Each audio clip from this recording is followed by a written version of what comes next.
नमस्कार।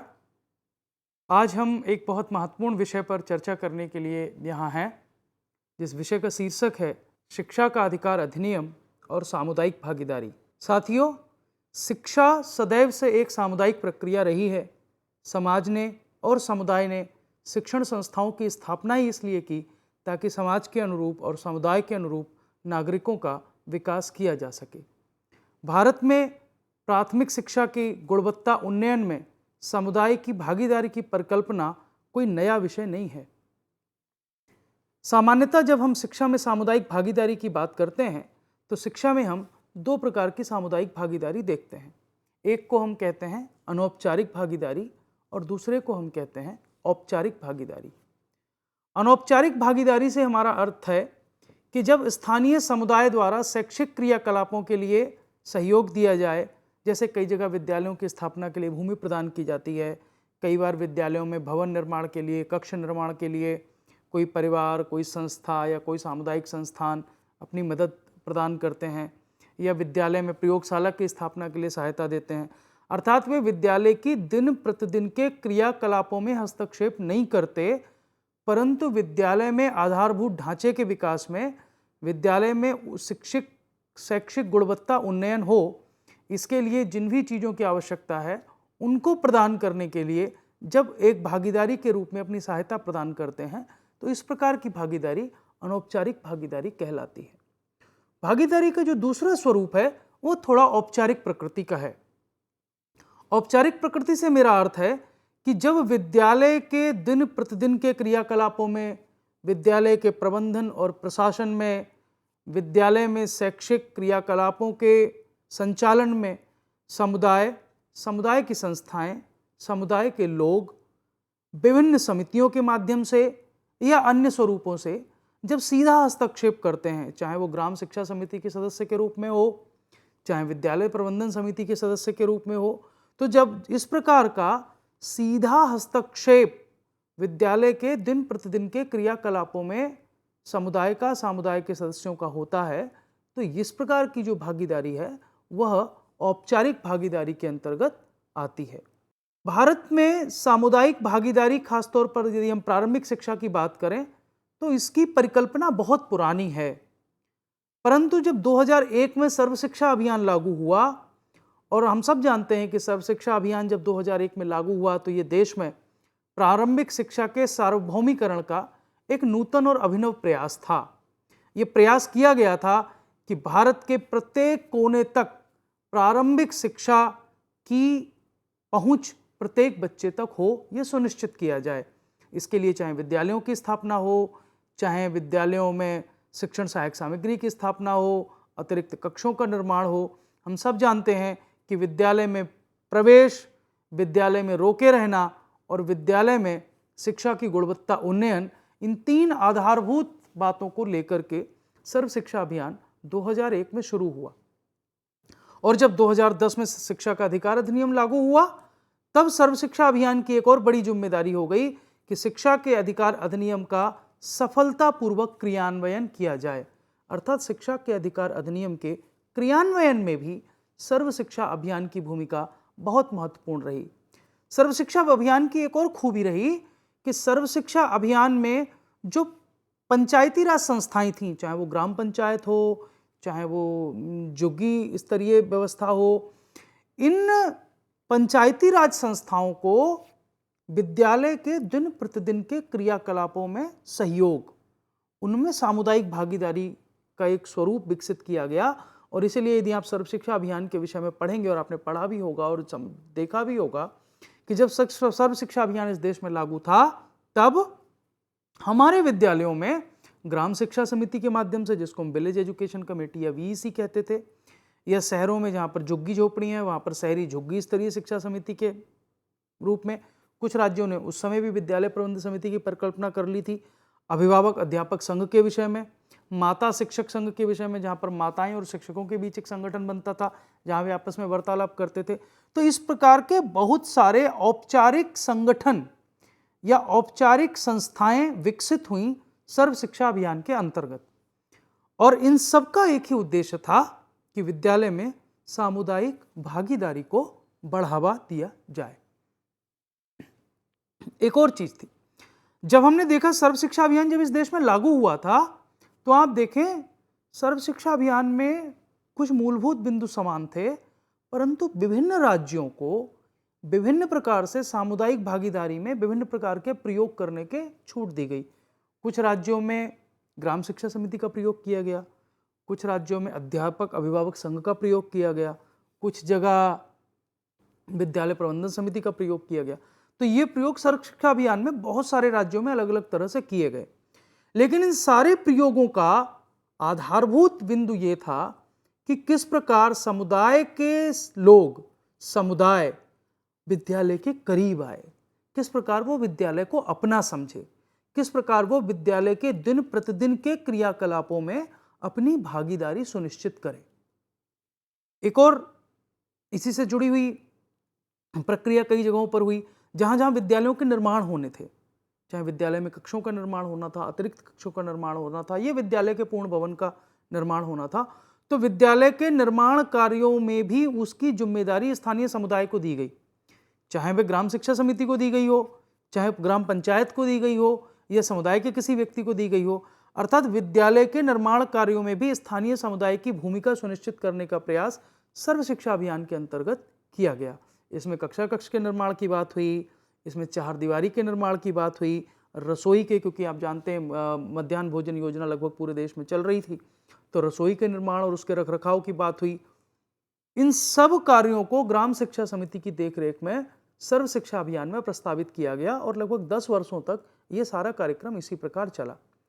इसका एक और पक्ष ये भी था कि सर्व शिक्षा अभियान में स्थानीय समुदाय को जोड़ने का एक उद्देश्य ये भी था कि स्थानीय समुदाय जो स्थानीय स्तर पर उपलब्ध निर्माण सामग्री है, जहां पत्थर उपलब्ध है वहां पत्थर, जहां ईंटें बनती हैं वहां ईंटें, जहां कोई और प्रकार की सामग्री प्रयोग होती है वहां और प्रकार की सामग्री, क्योंकि देश में भौगोलिक परिस्थितियां भिन्न भिन्न है, भौगोलिक संरचनाएं भिन्न भिन्न है, लोगों को अलग अलग प्रकार के भवन निर्माण करने होते हैं, तो कहीं पर ऊंची छत का भवन निर्माण होता है, कहीं पर ढलाव वाली छत का भवन निर्माण होता है, क्योंकि वहाँ की भौगोलिक परिस्थितियाँ उस प्रकार की होती हैं।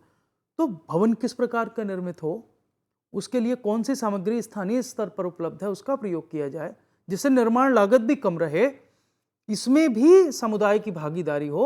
सर्व शिक्षा अभियान में ऐसा प्रयास किया गया। जब निशुल्क और अनिवार्य शिक्षा का अधिकार अधिनियम, अर्थात जिसको हम शिक्षा का अधिकार अधिनियम 2009 कहते हैं, जब ये लागू हुआ, हम सब जानते हैं कि 2009 में संसद द्वारा बच्चों को निशुल्क और अनिवार्य शिक्षा का अधिकार अधिनियम पारित किया गया, जो पूरे देश में, जम्मू कश्मीर राज्य को यदि छोड़ दें तो 1 अप्रैल 2010 से लागू हुआ। यह शिक्षा का अधिकार अधिनियम लागू भले 2010 में हुआ हो, बट इसकी जो पृष्ठभूमि है, परंतु इसकी जो पृष्ठभूमि है वो 2002 में है। 2002 में जब 86वां संविधान संशोधन हुआ था, जब संविधान में धारा 21A जोड़ी गई थी, जिसमें यह कहा गया था कि 6 से 14 वर्ष तक के प्रत्येक बालक को अनिवार्य और निःशुल्क शिक्षा प्राप्त करने का अधिकार होगा। जब यह मूल अधिकारों की श्रेणी में आ गया था, तब से ही इसके प्रयास किए जा रहे थे कि इस प्रकार का एक नियम बनाया जाए, जिससे जो हमने संविधान में संविधान संशोधन के तहत एक मूल अधिकार सुनिश्चित किया है, वो मूल अधिकार बच्चों को प्राप्त हो। और इसीलिए हम सब जानते हैं कि 2009 में संसद ने निःशुल्क और अनिवार्य शिक्षा का अधिकार अधिनियम पारित किया। जब ये नियम लागू हुआ और जब ये अधिकार अधिनियम बन रहा था, तब इस पर भी चर्चा की गई कि समुदाय की जो भागीदारी है उसको और सार्थक और सक्रिय कैसे किया जाए। जब ये नियम लागू नहीं हुआ था, जब शिक्षा का अधिकार अधिनियम 2010 में लागू हुआ, जो 9 में पारित हुआ, वो जब लागू नहीं हुआ था, उससे पहले भारत में सर्व शिक्षा अभियान तो चल रहा था और सर्व शिक्षा अभियान में ग्राम शिक्षा समिति की परिकल्पना की गई थी सामुदायिक भागीदारी के लिए।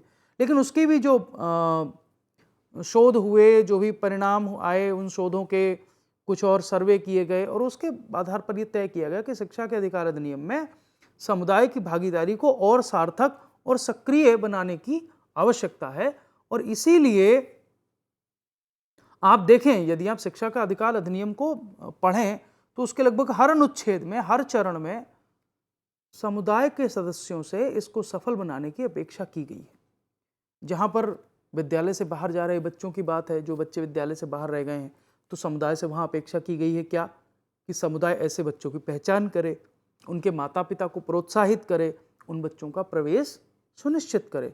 तो समुदाय की भागीदारी वहाँ भी है। जहाँ विद्यालय के प्रबंधन की बात है, वहाँ पर विद्यालय प्रबंध समिति, जिसको हम स्कूल मैनेजमेंट कमेटी एसएमसी कहते हैं, तो एसएमसी की परिकल्पना निःशुल्क और अनिवार्य शिक्षा के अधिकार अधिनियम में की गई है।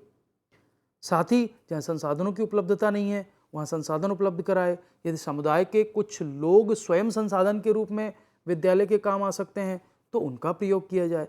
तो यदि आप इस शिक्षा के अधिकार अधिनियम को पूरा पढ़ेंगे, तो आप देखेंगे कि शिक्षा के अधिकार अधिनियम के लगभग हर चरण में अध्यापकों, माता पिता के अतिरिक्त जो समुदाय के अन्य सदस्य हैं, उन सबकी भूमिका भी रेखांकित की गई है और उनसे ये अपेक्षा की गई है कि प्रारंभिक शिक्षा के सार्वभौमिकरण में और इसके निःशुल्क और अनिवार्य शिक्षा के अधिकार अधिनियम को पूर्ण रूप से लागू कराने में जितनी जिम्मेदारी सरकार की है, जितनी जिम्मेदारी विद्यालय अध्यापकों और माता पिता की है, उतनी ही जिम्मेदारी समुदाय की भी है। इस अधिनियम के अंतर्गत जैसा मैंने कहा कि समुदाय के सदस्यों का एक काम केवल उन बच्चों की पहचान करने में मदद करना ही नहीं है जो विद्यालय से बाहर हैं। उनको ना केवल उन बच्चों की पहचान में मदद करनी है जो विद्यालय से बाहर हैं, बल्कि उन बच्चों की विद्यालय तक पहुंच भी सुनिश्चित करनी है। पहुंच भी सुनिश्चित करनी है अर्थात यदि उन बच्चों का नामांकन नहीं हो पा रहा है, तो उन कारणों की खोज करनी है, किन वजहों से उनका नामांकन नहीं हो पा रहा है। क्या वे विद्यालय से दूर रहते हैं इसलिए नामांकन नहीं हो पा रहा है? क्या उनके माता पिता उनके विद्यालय भेजने में रुचि नहीं लेते हैं इसलिए नामांकन नहीं हो पा रहा है? क्या विद्यालय में कोई सामाजिक आर्थिक विसंगति ऐसी है जिसके कारण बच्चा विद्यालय नहीं जा रहा है? क्या उसको विद्यालय से भय लग रहा है? क्या विद्यालय में अध्यापक नहीं है? क्या विद्यालय तक पहुंचने का मार्ग नहीं है? हो सकता है कि समाज का कोई वर्ग ऐसा हो जो गांव से थोड़ा दूर रहता हो। खासतौर पर वनवासी क्षेत्रों में इस प्रकार की स्थितियां होती हैं कि लोग अलग अलग स्थानों पर रहते हैं और यदि विद्यालय भले उनसे 1.5 किलोमीटर की पहुंच में है, लेकिन वहां तक पहुंचने का ठीक मार्ग नहीं है। तो उन सारे कारणों की भी पहचान करनी है समुदाय के सदस्यों को, जिन कारणों से बच्चे विद्यालय नहीं जा पा रहे हैं, और उन कारणों को दूर करके उनकी विद्यालय तक पहुंच सुनिश्चित करनी है। ये किसका काम है? ये समुदाय के सदस्यों का काम है। दूसरा, विद्यालय प्रबंधन समिति, जिसकी बात हम अभी करेंगे और विस्तार से करेंगे। विद्यालय प्रबंधन समिति में भी समुदाय के सदस्यों को सक्रिय भूमिका निभानी है, जिससे विद्यालय का सफल संचालन सुनिश्चित किया जा सके। विद्यालय प्रबंधन समिति की सक्रिय भूमिका निभा करके विद्यालय के सफल संचालन में योगदान करना, यह भी समुदाय के सदस्यों का उत्तरदायित्व है। साथ ही जब विद्यालय प्रबंधन समिति के हम कार्यों की बात करते हैं, तो वहां एक महत्वपूर्ण कार्य आता है विद्यालय विकास योजना का निर्माण। तो विद्यालय विकास योजना का निर्माण कौन करता है? विद्यालय प्रबंधन समिति करती है, समुदाय के सदस्यों के साथ चर्चा करके, विमर्श करके करती है। तो विद्यालय विकास योजना के माध्यम से विद्यालय के भविष्य में क्या आवश्यकताएं, कितने अध्यापकों की आवश्यकता हो सकती है, कितना नामांकन बढ़ सकता है, कितने अतिरिक्त कक्षों की आवश्यकता होती है, कौन कौन से संसाधन आवश्यक हो सकते हैं, उनकी पहचान करना यह भी समुदाय का काम है। और समुदाय में जो संसाधन उपलब्ध हैं, समुदाय से संसाधनों से मेरा तात्पर्य है समुदाय के सदस्य भी संसाधन हो सकते हैं, सामुदायिक संस्थाएं भी संसाधन हो सकती हैं, समुदाय में किसी के पास उपलब्ध कोई उपकरण भी शिक्षा का संसाधन हो सकता है। तो इन सारी चीजों को शिक्षा की गुणवत्ता उन्नयन के लिए विद्यालय में उपलब्ध कराना, यह भी किसका उत्तरदायित्व है? इस समुदाय का और समुदाय के सदस्यों का उत्तरदायित्व है। यह बात हमें समझ लेनी चाहिए। देखिए, चाहे शिक्षा के अधिकार अधिनियम की बात हो या सर्व शिक्षा अभियान की बात हो, दोनों में ही समुदाय के महत्व को रेखांकित किया गया है, दोनों में ही समुदाय के महत्व को स्वीकारा गया है, दोनों में ही विद्यालय और शिक्षा में गुणवत्ता उन्नयन के लिए समुदाय के महत्व को स्पष्ट रूप से रेखांकित करते हुए उस पर जोर दिया गया है। क्योंकि जब समुदाय शिक्षा में रुचि लेने लगता है, जब समुदाय के सदस्य शिक्षा में रुचि लेने लगते हैं, तभी शिक्षा कक्षा कक्ष से बाहर निकल पाती है। कहते हैं तभी शिक्षा पुस्तकों की कैद से आजाद होती है। अन्यथा अध्यापक विद्यालय में आते हैं, पाठ्य पुस्तकों में जो लिखा है वो बच्चों को पढ़ाते हैं, बच्चे पाठ्य पुस्तकें पढ़ते हैं और चले जाते हैं। लेकिन क्या शिक्षा केवल पुस्तकों तक सीमित है? क्या शिक्षा का उद्देश्य केवल शिक्षा को कक्षा कक्ष में प्रदान करना भर है? नहीं ना। तो जब शिक्षा को कक्षा कक्ष से बाहर ले जाना है, शिक्षा को पुस्तकों की कैद से आजाद करना है, तो हमें क्या चाहिए? हमें अतिरिक्त संसाधन चाहिए, हमें परिवेश चाहिए, हमें वो वातावरण चाहिए। और वो वातावरण, वो परिवेश, वो संसाधन हमें कौन प्रदान करेगा? हमें समुदाय प्रदान करेगा, सामुदायिक संस्थाएं प्रदान करेंगी। इसीलिए हम कहते हैं कि यदि समुदाय जब शिक्षा में रुचि लेने लगता है, समुदाय जब विद्यालय के दिन प्रतिदिन के क्रियाकलापों में रुचि लेने लगता है, तब शिक्षा कक्षा कक्ष से बाहर निकलती है और पुस्तकों की कैद से आजाद होती है। एक और महत्वपूर्ण विषय है, शिक्षा प्रदान करने का उद्देश्य केवल बच्चों को साक्षर बनाना भर नहीं है। हम कहते हैं अच्छी शिक्षा वह है जो व्यक्ति को इस योग्य बनाए कि जब उसके जीवन में उसके सामने कोई समस्याएं आएं तो वह उन समस्याओं का समाधान खोज सके, उन समस्याओं के उपचार कर सके। तो जब समुदाय की भागीदारी होती है शिक्षा में, तो शिक्षा को समुदाय की भागीदारी स्थानीय समस्याओं से जोड़ती है, स्थानीय चिंताओं से जोड़ती है। स्थानीय स्तर पर बहुत प्रकार की समस्याएं हो सकती हैं, कहीं पर्यावरण की समस्या हो सकती है, कहीं पानी की समस्या हो सकती है, कहीं कोई और सामाजिक समस्या हो सकती है, कहीं कोई सामाजिक कुरीति हो सकती है किसी समाज में, किसी समाज के वर्ग में। उन सब का समाधान करना ये शिक्षा का काम है। लेकिन उन समस्याओं के प्रति बच्चों को, विद्यालय को जागरूक कौन करेगा? उनकी जानकारी विद्यालय को और बच्चों को कौन देगा? सारी समस्याएं पाठ्यपुस्तकों में लिखी नहीं होती, सारी समस्याएं, स्थानीय समस्याएं केवल अध्यापकों की जिम्मेदारी नहीं होती।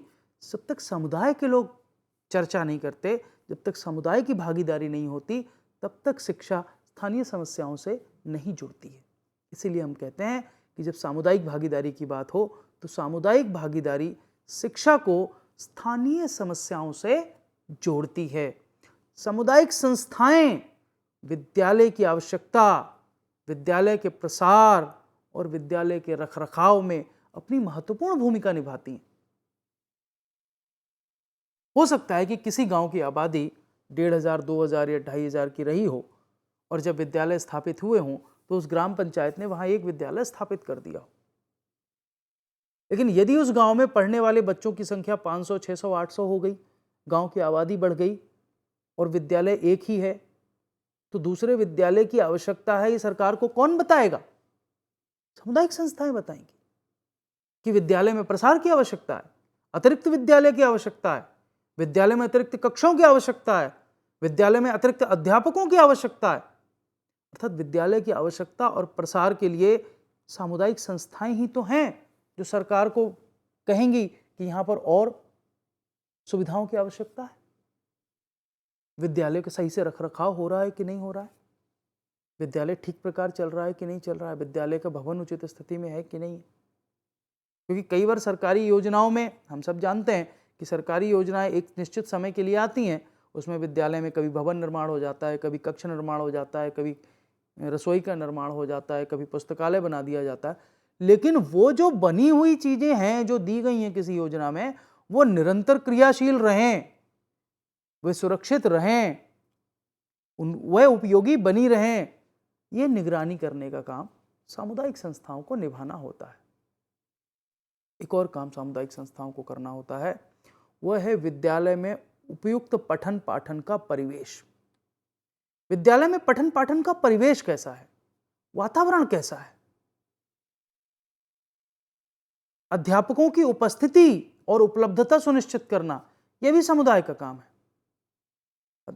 विद्यालय में पठन पाठन के परिवेश के साथ साथ अध्यापकों की उपस्थिति और उपलब्धता, क्योंकि जुड़ी हुई चीजें। यदि विद्यालय में अध्यापक नहीं है तो पठन पाठन का परिवेश कैसे निर्मित होगा? विद्यालय में अध्यापक नियुक्त तो है, वो विद्यालय आता नहीं है, तो पठन पाठन का परिवेश कैसे निर्मित होगा? विद्यालय में अध्यापक भी है, विद्यालय में अध्यापक नियुक्त भी है, अध्यापक विद्यालय आता भी है, लेकिन अध्यापक पठन पाठन के अलावा उसको इतने काम दे दिए गए हैं कि उन्हीं में व्यस्त रहता है। विभिन्न प्रकार के रजिस्टर बनाने हैं, डाटा भरना है, बैठकों में जाना है, आंकड़े इकट्ठे करना है, गणना करनी है। यदि अध्यापक इन सब कार्यों में व्यस्त है तो समुदाय की जिम्मेदारी है कि वो इन सारी वास्तविकताओं से नीति नियंताओं को परिचित कराए। विद्यालय में किन संसाधनों की कमी है, कौन से संसाधन समुदाय की मदद से उपलब्ध कराए जा सकते हैं, और भी बहुत सारी चीजें हैं। जैसे कई राज्यों में पाठ्य पुस्तकें निःशुल्क, लगभग बहुत सारे राज्यों में पाठ्य पुस्तकें निःशुल्क उपलब्ध कराई जाती हैं, खासतौर पर प्राथमिक और प्रारंभिक कक्षाओं में। लेकिन कई बार देखा गया है, हम लोग समाचार पत्रों में भी पढ़ते हैं कि सत्र प्रारंभ हो जाता है, पाठ्य पुस्तकें बच्चों को नहीं मिल रही हैं, देर से मिल रही हैं, जितनी मिलनी चाहिए उतनी नहीं मिल रही हैं। तो ऐसे में क्या, इसकी ये जिम्मेदारी किसकी है? केवल विद्यालय के प्रधानाचार्य और विद्यालय के अध्यापक की जिम्मेदारी नहीं है, ये उस गांव की, उस गांव के लोगों की, इस पूरे समुदाय की जिम्मेदारी है कि यदि विद्यालय में जो सुविधाएं उपलब्ध होनी चाहिए वे ठीक से उपलब्ध नहीं हो रही हैं तो उसकी जानकारी नीति नियंताओं को दे, जो भी अधिकारी हैं उनको दे, उनसे बात करे और इन सब चीज़ों को सुनिश्चित कराए। ऐसे ही मध्याह्न भोजन की बात है। मध्याह्न भोजन प्रत्येक विद्यालय में प्रदान किया जाता है, लेकिन क्या मध्याह्न भोजन सुचारू रूप से उपलब्ध है? क्या मध्याह्न भोजन की जो गुणवत्ता निर्धारित की गई है उसी गुणवत्ता का भोजन प्रत्येक बच्चे को मिल रहा है? क्या मध्याह्न भोजन का नियमित वितरण हो रहा है? इस सब की निगरानी और देखभाल करने का काम समुदाय का है, समुदाय के सदस्यों का है, चाहे वह विद्यालय प्रबंधन समिति के सदस्य के नाते हो या किसी अन्य भूमिका में हो। और सबसे बड़ी जिम्मेदारी है, जिन बच्चों का नामांकन विद्यालय में हुआ है वे बच्चे निरंतर विद्यालय जाएं, उसके लिए माता पिता को सतत प्रोत्साहित करना, निरंतर प्रोत्साहित करना किसका काम है? केवल अध्यापक के प्रोत्साहन से नहीं होता। ये ठीक है कि अध्यापक की बहुत बड़ी जिम्मेदारी होती है। यदि अध्यापक विद्यालय में अच्छा वातावरण बनाकर रखे तो फिर बच्चे अध्यापकों को अपने विद्यालय से जाने भी नहीं देते। आप अक्सर समाचार पत्रों में पढ़ते हैं कि किसी प्राथमिक विद्यालय से किसी अध्यापक का स्थानांतरण हो रहा होता है तो विद्यालय के बच्चे और उस गांव के लोग पूरा प्रयास करते हैं कि उस अध्यापक को विद्यालय से न जाने दें। जब हम पढ़ते हैं तो देखते हैं कि वो इसलिए हो रहा है क्योंकि विद्यालय में सुविधाएं नहीं थीं, लेकिन उन अध्यापकों ने विद्यालयों को का रूप ही बदल दिया है। इस देश में बहुत सारे प्राथमिक अध्यापक और बहुत सारे प्राथमिक विद्यालय ऐसे हैं जहां के अध्यापकों ने अपने प्रयासों से देश में सरकारी प्राथमिक शिक्षा का जो एक प्रचलित चित्र था उस चित्र को बिल्कुल बदल दिया है। ऐसे बहुत सारे विद्यालयों में गया हूं जहां मैंने देखा है कि अध्यापकों ने अपने प्रयासों से पुस्तकालय निर्मित किए हैं, बड़ी बड़ी प्रयोगशालाएं बना दी हैं और विद्यालय का परिवेश बड़ा अच्छा कर दिया है। वहाँ स्वच्छता बहुत रहती है, बच्चों को पढ़ाने के लिए वो नए नए तरीके अपनाते रहते हैं, नई नई शिक्षण विधियों का प्रयोग करते रहते हैं, बच्चों की रुचि विकसित होने लगी है। लेकिन ये कब संभव है? ये तभी संभव है जब विद्यालय में यदि अध्यापक ऐसा प्रयास कर रहा हो तो उसके उन प्रयासों को प्रोत्साहन मिले समुदाय के सदस्यों के द्वारा, जो विद्यालय प्रबंधन समिति है उसके सदस्यों के द्वारा, गांव के अन्य लोगों के द्वारा, और बच्चों का निरंतर विद्यालय में आना सुनिश्चित हो। यदि हम अपनी तक मैंने जितनी चर्चा की, इस चर्चा को यदि मैं सारांश रूप में लाना चाहूं तो मैं ये कह सकता हूं कि प्राथमिक स्तर पर जब से शिक्षा का अधिकार अधिनियम प्रारंभिक स्तर पर लागू हुआ है, शिक्षा के अधिकार अधिनियम में सामुदायिक भागीदारी के महत्व को हम 4 बिंदुओं के अंदर समाहित कर सकते हैं। पहला बिंदु है शिक्षा का महत्व और शिक्षा की गुणवत्ता उन्नयन में सामुदायिक भागीदारी बहुत महत्वपूर्ण है। शिक्षा की पहुंच और शिक्षा का प्रसार सुनिश्चित करने में प्रत्येक बच्चे तक शिक्षा पहुंचे, प्रत्येक बच्चे की विद्यालय तक पहुंच सुनिश्चित हो, ये भी सामुदायिक भागीदारी इसके लिए बहुत महत्वपूर्ण है। स्थानीय आवश्यकताओं, स्थानीय समस्याओं का समाधान ढूंढने के लिए शिक्षा में एक लचीलापन हो, शिक्षा समाज के लिए हो, समुदाय के लिए हो, सामुदायिक आवश्यकताओं को पूरा करने के लिए हो, इसके लिए सामुदायिक भागीदारी का बहुत महत्व है। और स्थानीय समस्याओं के समाधान में भी सामुदायिक भागीदारी एक महत्वपूर्ण भूमिका निभाती है।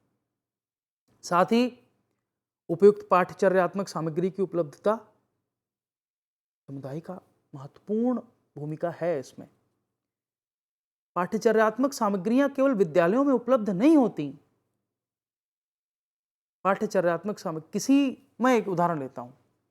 मान लीजिए एक बच्चों को हमें अपनी कक्षा में पौधों के विषय में पढ़ाना है, या मिट्टी के प्रकार पढ़ाने हैं, या जो हमारा फसल चक्र है, रबी की फसल, खरीफ की फसल, जायद की फसल, ये पढ़ानी है। किताबों में लिखा है, अध्यापक वो पढ़ा भी देगा, लेकिन यदि बच्चा समय समय पर खेत में चला जाए, गांव का कोई जागरूक कृषक, गांव में बहुत सारे लोग कृषक होते हैं, कोई समुदाय का सदस्य जो एक जागरूक कृषक है, वो आकर बच्चों से सारी चीजें दिखा करके उनकी बात करे, किसी बाग का उनको भ्रमण करा दे, तो वो कृषक, वो खेत और वो बाग भी एक पाठ्यचर्यात्मक सामग्री है, वो भी एक सामग्री है, और उस सामग्री की उपलब्धता समुदाय को सुनिश्चित करनी है। समुदाय की जिम्मेदारी है विद्यालय ठीक प्रकार चले।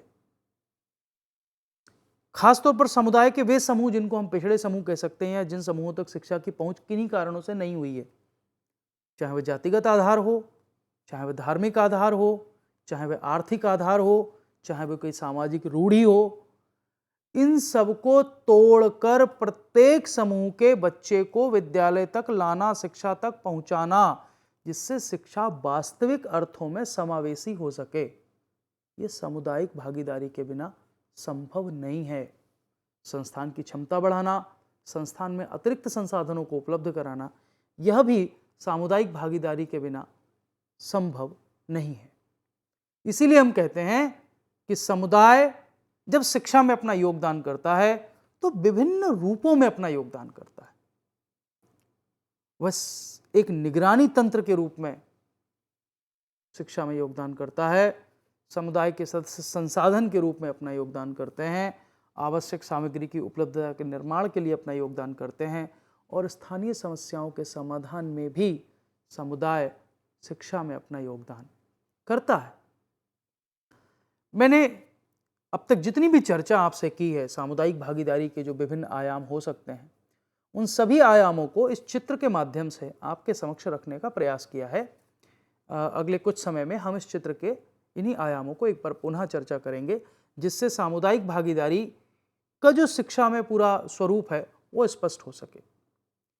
यदि हम प्रारंभ करें तो सामुदायिक भागीदारी अर्थात समुदाय की पहली जिम्मेदारी है विद्यालय से बाहर रह रहे बच्चों की पहचान करना।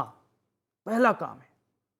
हर वो बच्चा जो विद्यालय नहीं जा पा रहा है किसी भी कारण से, आर्थिक कारण से, सामाजिक कारण से, पारिवारिक कारण से, राजनीतिक कारण से, जातिगत या किसी और विभेद के कारण, हर उस बच्चे की पहचान करना पहला काम। फिर उन बच्चों का विद्यालय में नामांकन सुनिश्चित हो, इसके लिए परिवार को प्रोत्साहन देना।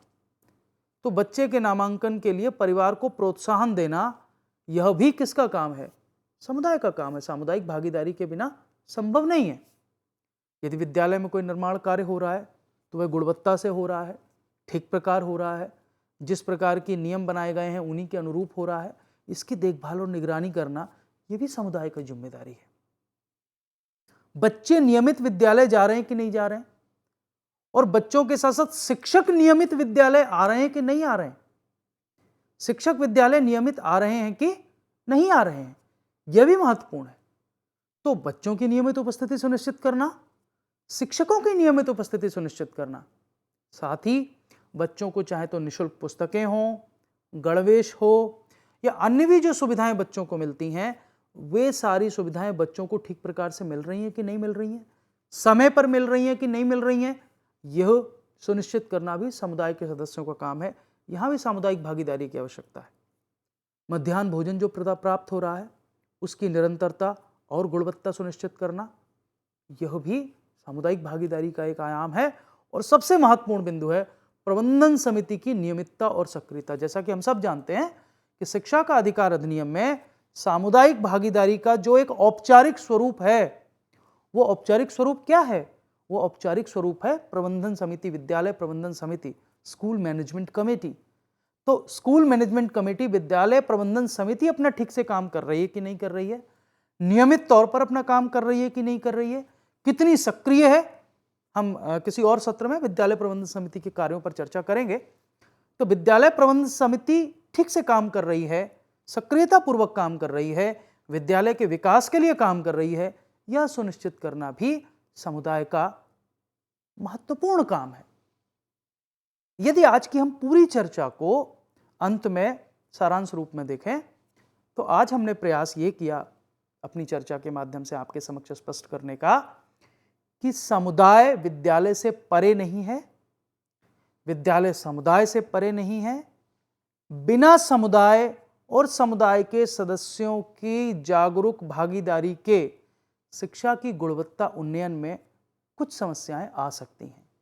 यदि हमारे प्राथमिक और प्रारंभिक विद्यालय ठीक प्रकार काम करें, वहाँ अध्यापक समय पर आएं, वहाँ सभी बच्चे विद्यालय में जाएं, वहाँ मध्याह्न भोजन का वितरण ठीक हो, वहाँ शिक्षण पठन पाठन का परिवेश ठीक हो, वहाँ पर संसाधन उपलब्ध हों, इन सारे कार्यों में अर्थात विद्यालय के संपूर्ण संचालन में, विद्यालय के संचालन से जुड़े प्रत्येक आयाम में समुदाय की भागीदारी है। हमें यह समझना होगा। हमें एक शिक्षक के रूप में जिस समुदाय में हम रहते हैं, जिस समुदाय में हमारा विद्यालय है, जहां हम पढ़ाने जाते हैं, उस समुदाय के करीब अपने विद्यालय को ले जाना होगा। समुदाय के सदस्यों का विद्यालय में भागीदारी बढ़ानी होगी। तभी हम जो शिक्षा के अधिकार अधिनियम में सामुदायिक भागीदारी की परिकल्पना की गई है उसको एक मूर्त रूप प्रदान कर पाएंगे। आपने ध्यान से इस चर्चा को सुना। आशा है कि आप मेरे द्वारा चर्चा में जो भी बिंदु उठाए गए उनसे लाभान्वित होंगे और अपने विद्यालय में शिक्षा की गुणवत्ता उन्नयन में इनका प्रयोग करके एक अच्छे शिक्षक के रूप में अपनी भूमिका को और बेहतर करेंगे। बहुत बहुत धन्यवाद।